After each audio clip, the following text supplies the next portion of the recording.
Peter, how do you affect positive change around divorce? I think that's such a great question, Keith, because divorce is so full of challenges and emotions. And I know from my personal experience, at times it seemed impossible. I had no clue what to do. I was consumed with regret, resentment, anger.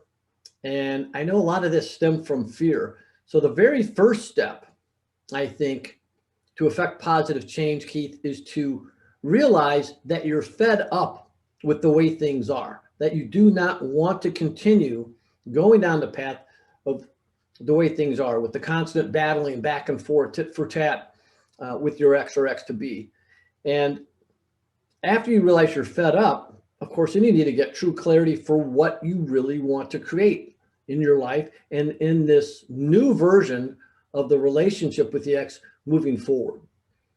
And of course, if you have children, for me, my big why was my daughter. And I Mhm. realized I was setting a terrible example for her as a parent, as a father. And I wanted to change that. I wanted to instill via my example core values and teachings that would empower her for the future. And getting clarity that I wanted to create an environment of divorce where she could thrive Mhm. helped me to shift. And then I had to also get clear on who and how I had to intentionally be in order to create what I wanted to create. And these were sort of the beginnings, but you need to be able to have heightened awareness, to be aware, okay, this is not working. This is not what I want. Mhm. And especially when there's anger involved, which often we were just talking about it before we went live here. But anger is typically triggered by fear and emotional pain.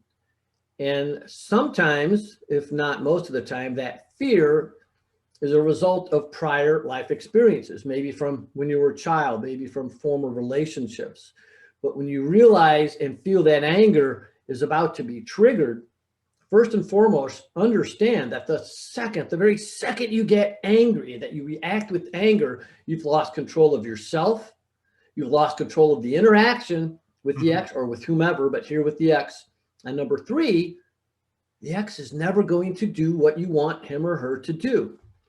So anger in this instance does not serve to affect positive change.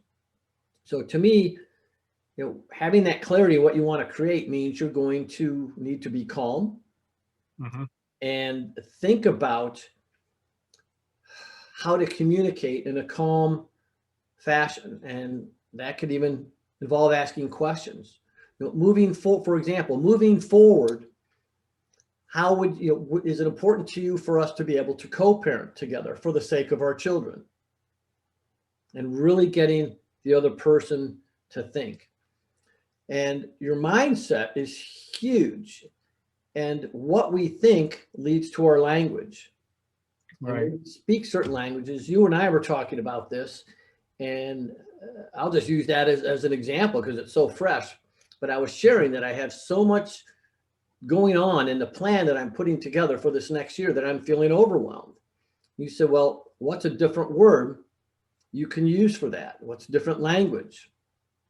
And I was sort of stuck, and you suggested, well, how about exhilarate? We're exhilarated. And the whole point is if I am focused on being stuck in overwhelm, I am creating more overwhelm. But if I'm thinking about what's on the other side of my plan, which is what I Mhm. want to create, where my clarity is, Mhm. thinking ahead, visualizing, if you will, that when I get there, I will be exhilarated, Yes. changes my whole state of being, my mindset, my language, and I'll stop the negative reactions. Right. So there's a lot involved. This is a topic we could talk about for days, but I think that that gives the viewers an idea of some initial steps. Recognize you're fed up, get clarity on what you really want to create Mhm. for this new relationship moving forward, and for what type of parent you want to be for your children. I mean, to me, nothing's more important in life than being the best version of you, being the best parent you can be for your children. So, my challenge to everyone is to go through those steps. What's one small thing to begin with you're fed up with that's going on in this realm of divorce? Hmm. Spend some time to get true clarity for what you really want.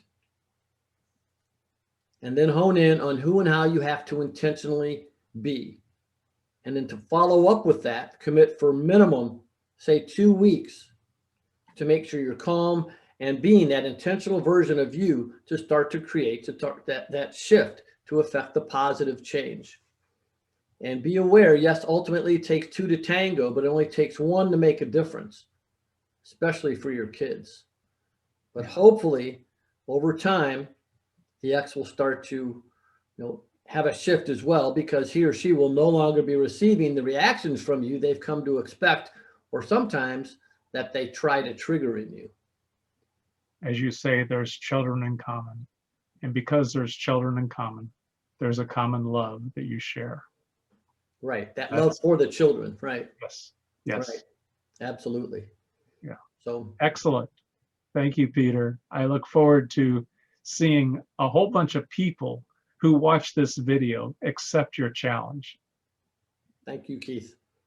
Look forward to seeing you and everyone next week. Sounds good. See you next week.